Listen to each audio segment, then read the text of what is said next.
इतिहासात अशाही काही घटना घडल्या आहेत ज्यांच्या आठवणही आपल्या अंगावर काटा उभा केल्याशिवाय राहणार नाही. या घटनेमुळे आपल्या स्वातंत्र्य लढ्यात आणखी वणवा पेटला. ब्रिटिशांचा क्रूर, निर्दयी व हिंसाचारी चेहरा सर्वांसमोर उघडा पडला.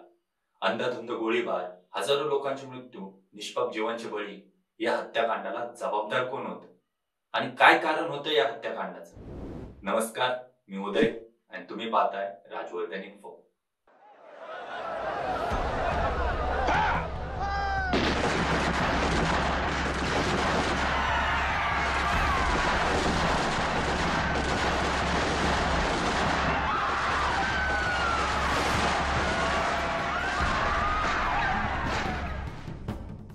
तेरा एप्रिल 1919 हा तोच दिवस आहे जेव्हा अमृतसर येथे जालियनवाला बाग येथे शांततापूर्ण मेळाव्यासाठी जमलेल्या हजारो भारतीयांवर ब्रिटिशांनी अंधाधुंद गोळीबार केला होता.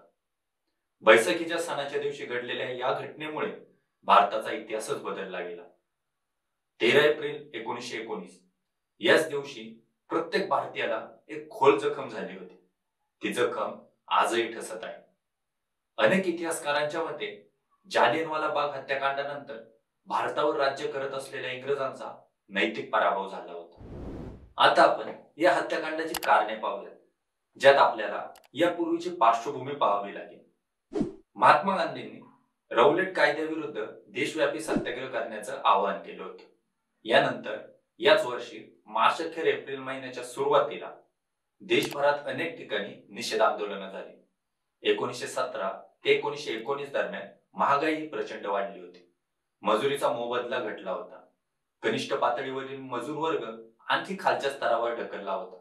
यामुळे कामगार आणि कारागीर या वर्गाला प्रचंड आर्थिक अडचणींचा सामना करावा लागत होता. अमृतसरमध्ये तर मुस्लिम काश्मीरी कारागिरांच्या आहाराची किंमत 3 पटींनी वाढली होती. नागरिकांमध्ये असंतोष इतका वाढला की ते आता कोणतीही लढाई करण्यास सज्ज झाले होते. याच वेळी रामसरन दत्त, गोकुलचंद नारंग, सैफुद्दीन किचलू, अली खान यांच्यासारखे राजकीय विचारवंत पुढे आले. त्यांनी ब्रिटिश राजवटीविरुद्ध आवाज उठवला. पण 1918ला इन्फ्लुएन्झा आणि मलेरिया सारख्या साथीच्या रोगांनी हजारो लोकांचा मृत्यू झाला. ती परिस्थिती अत्यंत बिकट होती आणि हलाखीची होती.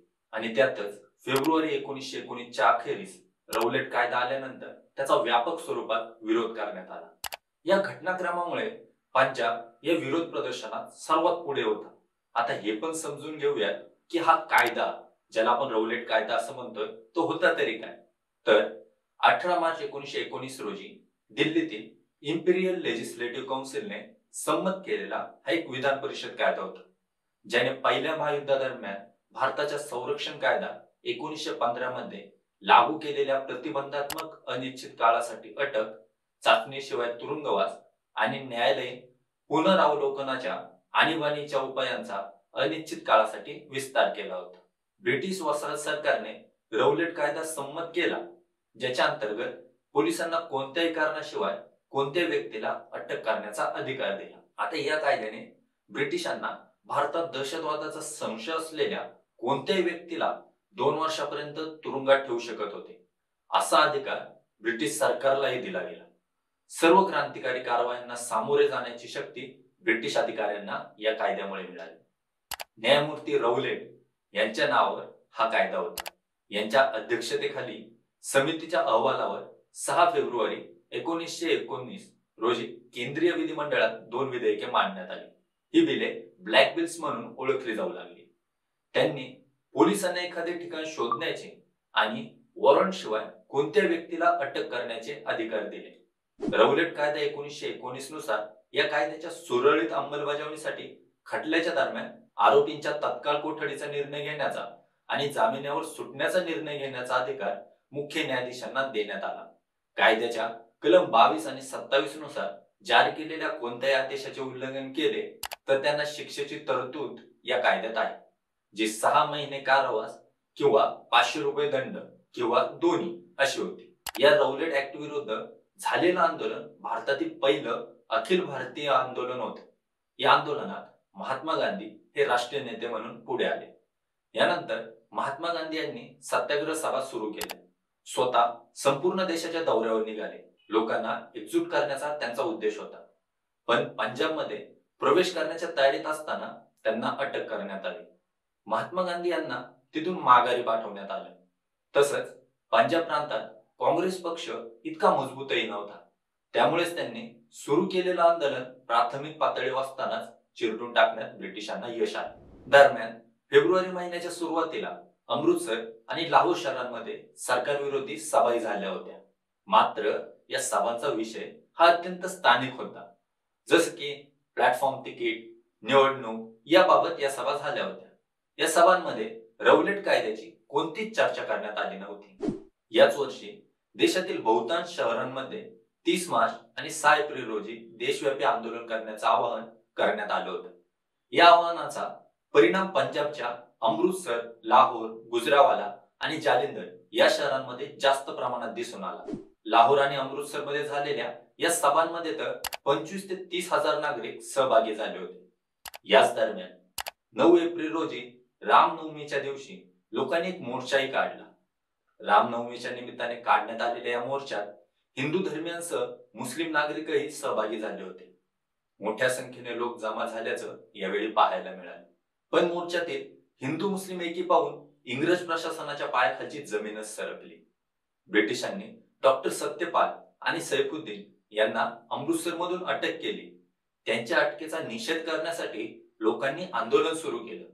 त्याच्या विरोधात ब्रिटिशांनी पंजाबमध्ये मार्शल लॉ पुकारला आणि कायदा व सुव्यवस्थेची जबाबदारी ब्रिगेडियर जनरल डायर यांच्याकडे सोपवली. हा हिंसाचार नियंत्रणात आणण्यासाठी जालंधरचे ब्रिगेडियर जनरल रेजिनाल्ड डायर यांनी तात्काळ अमृतसरकडे रवाना व्हावं असा आदेश त्यांना मिळाला. येथील नागरी प्रशासन पूर्णपणे उद्ध्वस्त झालं होतं व हीच परिस्थिती नियंत्रणाखाली आणण्याकरिता जनरल डायर यांना पाचारण करण्यात आलं होतं. एप्रिल 13, 1919 4:30 ची वेळ होती. जनरल डायर यांनी जालियनवाला बागेत उपस्थित 25 ते 30 हजार लोकांवर गोळीबार करण्याचा आदेश दिला. गोळीबार करण्यापूर्वी लोकांना कोणतीच पूर्वसूचना देण्यात आलेली नव्हती. हा गोळीबार सलग 10 मिनिटे एकाही क्षणाची विश्रांती न घेता सतत सुरू होता. जनरल डायर यांच्या आदेशानंतर सैनिकांनी सुमारे 1650 राऊंड गोळ्या झाडल्या. अनेकांनी तर आपला जीव वाचवण्यासाठी त्या ठिकाणच्या विहिरीत उड्या घेतल्या. या गोळीबारात 379 जणांचा घटनास्थळीच मृत्यू झाला. आता ही सरकारी आकडेवारीनुसार 379 मृत्यूंची नोंद आहे. काहींच्या मते हा आकडा जास्त आहे. यानंतर इतिहासात डायर यांचं नाव अमृतसरचे कसाई म्हणून घेतलं जातं.